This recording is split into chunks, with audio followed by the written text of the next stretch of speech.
gibutan siya ni Jesus o gibira og ningon si Jesus kaniya, pagkagamay sa imong pagtuo nganong nagduha-duha ka man og nanakay silang duha sa kayan unya mihunong ang hangin.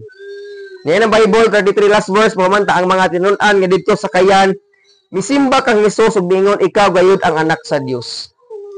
Sa akong nabantayan ani nga storya ba, sa time nga ning tulog si Jesus sa mao nga sakayan, minghunong ang hangin. Nagpasabot ni igsuon nga pag way Ginoo sa atong kinabuhi, gubot ang atong kinabuhi gyud. Amen. Pag way Dios sa ato ang simbahan, kay posibleng kaning sakayan simbahan ni. Kung way Dios sa panimalay, kung way Dios sa trabahoan, gubot gid kayo ang kinabuhi. Pero salamat sa Ginoo kay nakita ni Lord ang atong mga kalisod ug kagubot mo nang siya mismo nangitag pamaagi para makaangkon tag kalinaw sa kinabuhi. Amen. Ako sa una pag nako problema pwedeng magbisyo dayon or barkada dayon. Unya pag natay mga kahadlok sa kinabuhi, pwede ang atong buhaton kay magbuhat og dili maayo.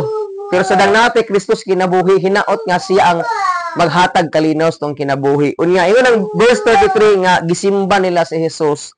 Hinaot igsuon nga dili lang ta sige bugutbot sa mga pagitabo sa kinabuhi, kundi kay bawtang magpasalamat sa Ginoo. Amen.